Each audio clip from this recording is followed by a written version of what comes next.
business owner? Entrepreneur? Want to learn how online marketing can improve your business? Your questions. Our advice. This is Not a Real Job.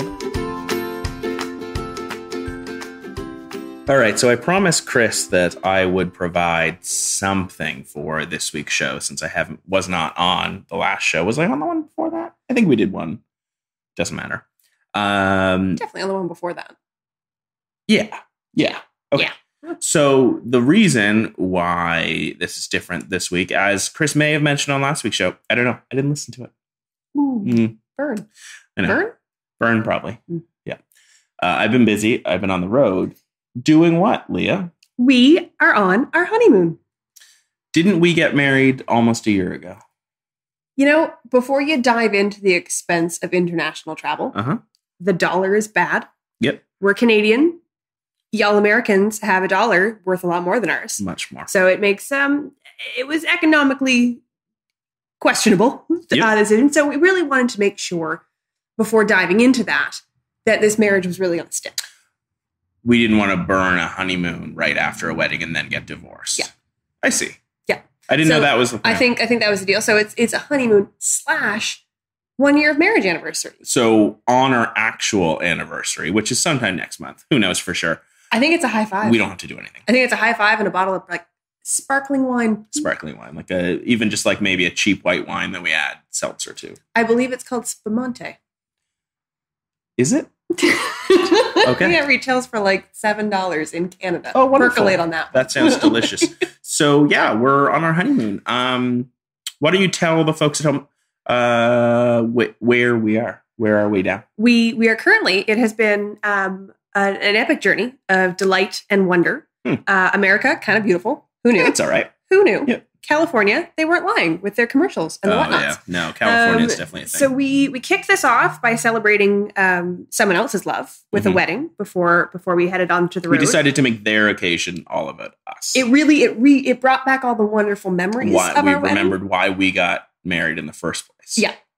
So that was a lovely way to kind of kickstart the love as we hit the road. So we landed in LA. We did a couple days through Hollywood. 3 days? It was a 3-day Dan Harmon experience. Right. Universal Studios really should be talking to us about travel itineraries because I think we have the definitive Dan Harmon experice. That one. Why Universal Studios? I don't know. It feels like a Universal. It's felt like in Hollywood Universal Studios. They have like the theme tours. Park Theme park. They have like the tours. Should have a Dan Harmon experience. And I think we can curate that for them. Mm-hmm. They seem like the big. It'll be side by side to the Fast and Furious one. I think so. Where it's like get off the fast cars and now sit in an extremely hot comic book shop and listen to a 42-year-old alcoholic. Yes. Cry. Literally true. Literally, that is literally what happened. The saving grace to that cry, guys, if you haven't listened to the episode, which you should, is that he didn't actually cry in front of us. No. He recorded himself crying, which was both hilarious and soul-crushingly sad. Yeah. So we did the Hollywood experience. As a person who I probably went, so the podcast is called Harmontown. Listen to not this week's episode, not the latest one, but the one previous to it. And Dan Harmon, creator of Community, he wrote Monster House, Rick and Morty, exactly all those things. He hadn't cried in a decade or so, and then he cried because his cat was dying because his wife had been away for 6 weeks, so he was crying. And in the moment, he was able to notice how fake and how weird his crying sounded. So he took a voice memo of his tears.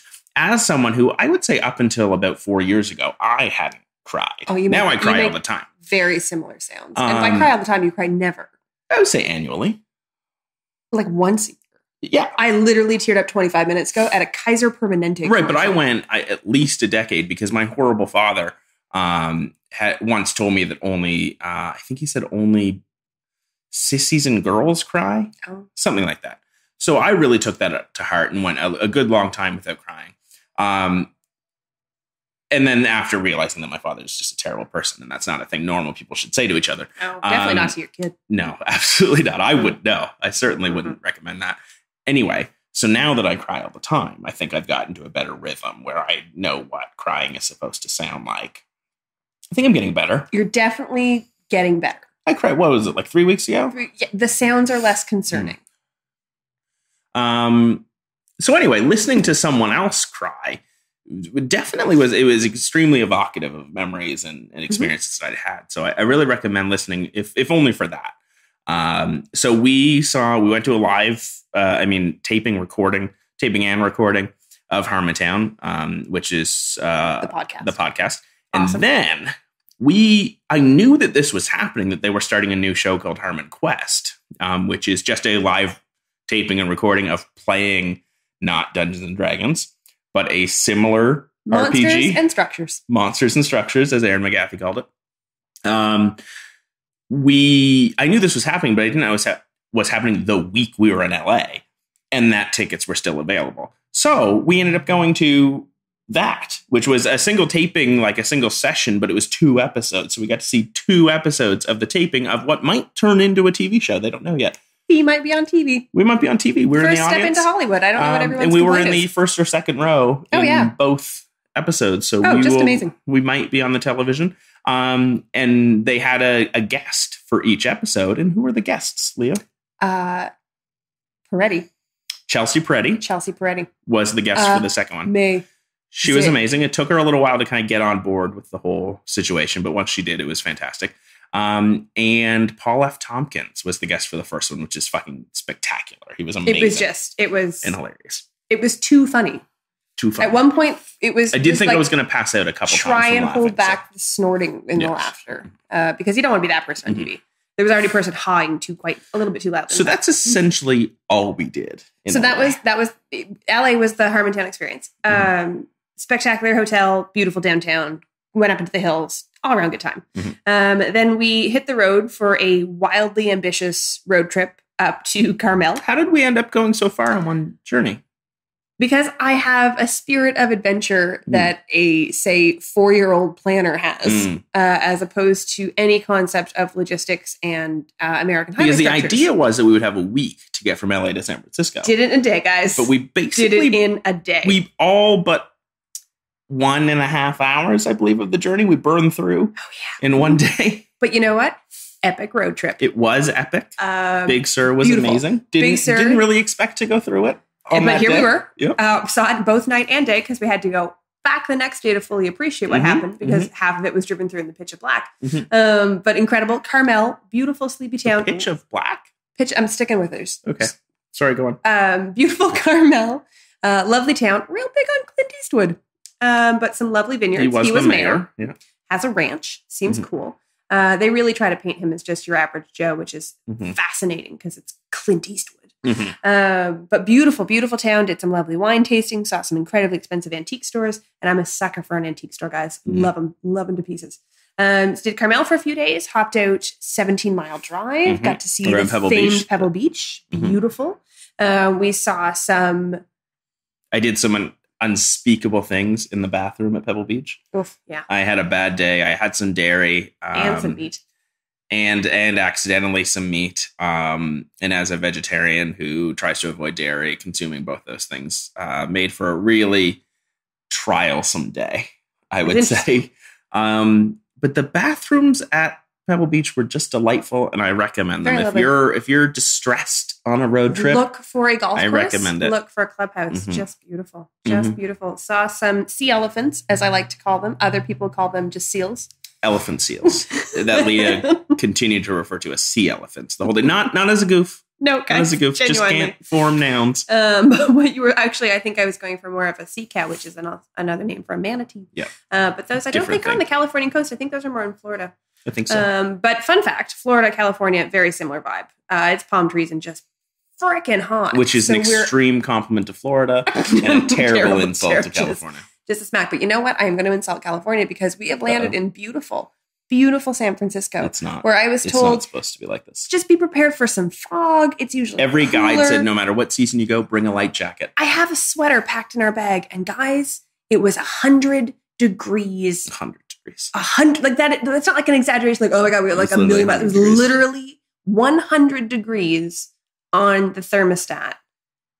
I don't even understand. And I don't know if you've heard about the hills here, but they're a thing. It's all hills. It's all hills. It's and it was 100 exclusively, degrees. if your grandparents ever told you the story of they walked uphill to school there and back, they lived in San Francisco. They took a dumb route, but they were in San Francisco, 100%. Also, and it's fine that it's hot here. It's California. It's just, it was surprising. The fact that it's hotter than LA. When we were in magical. LA, we remarked several times, not that bad. No, perfectly lovely. It's like a beautiful summer's day.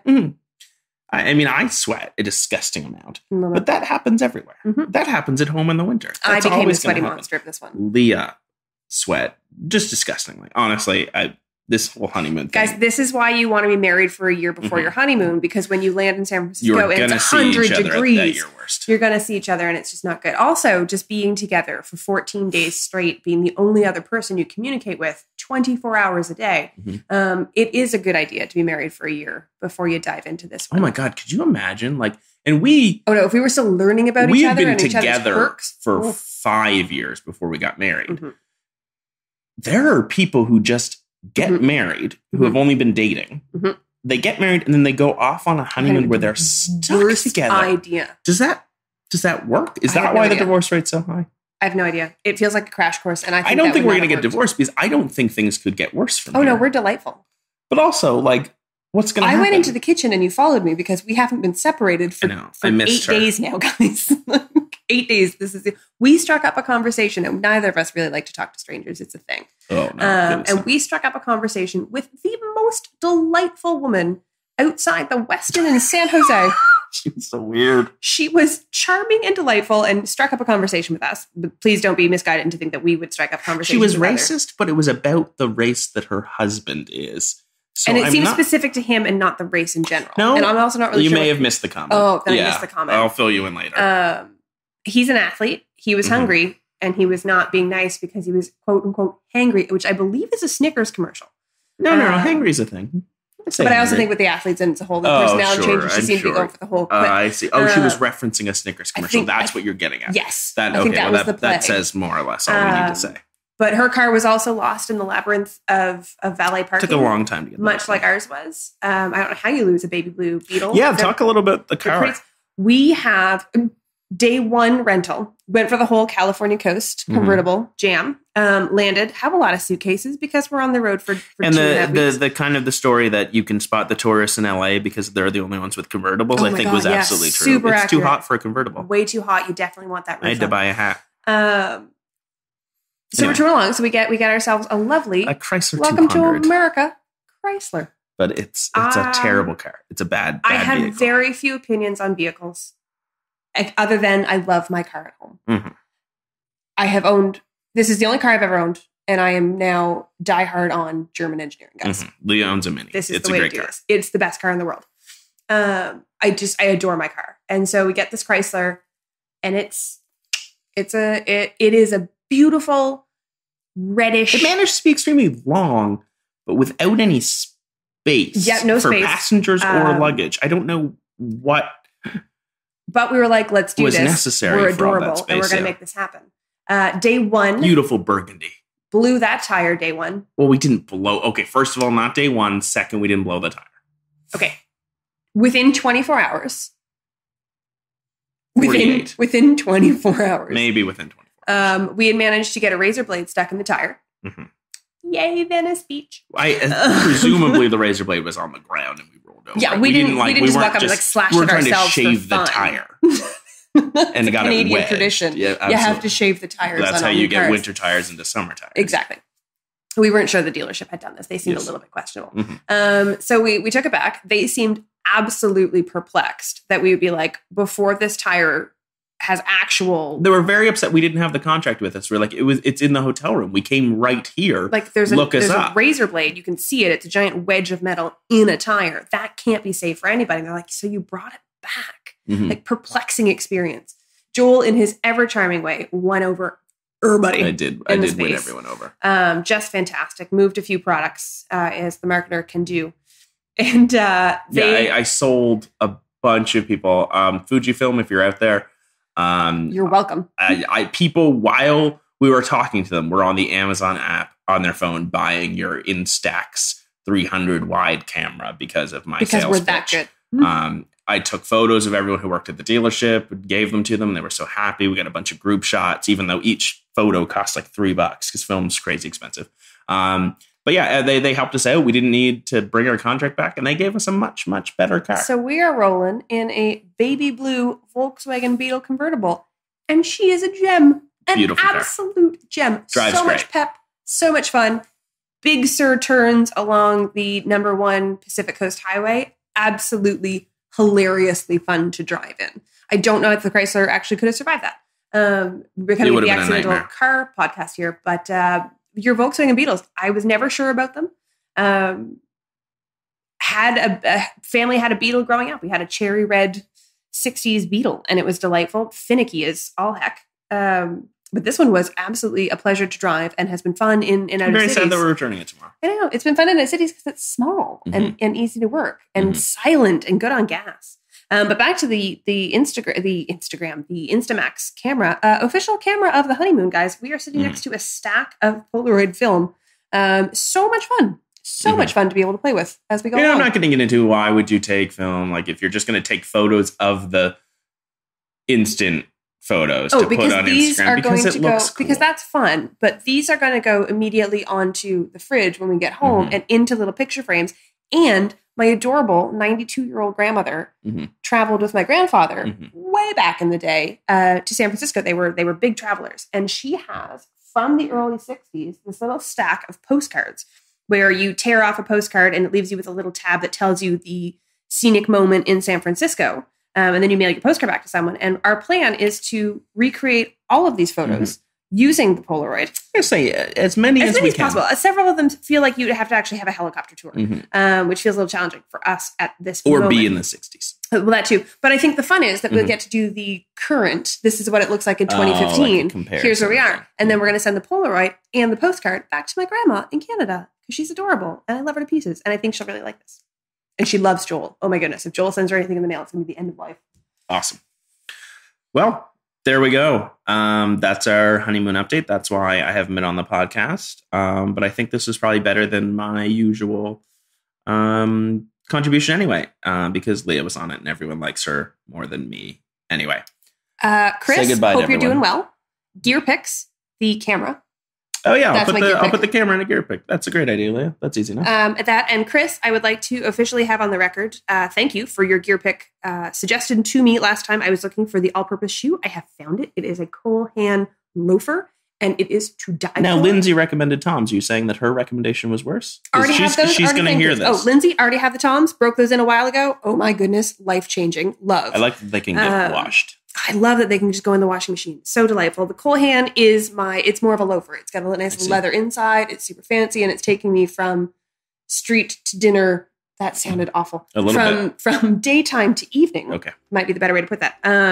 So thank you, Christopher, for that lovely recommendation on I should be going for more of a loafer style. All right. You're right. That's it. Buy the camera, come to California, and we'll see you all next time. Bye, everybody. Bye, I love guys. you.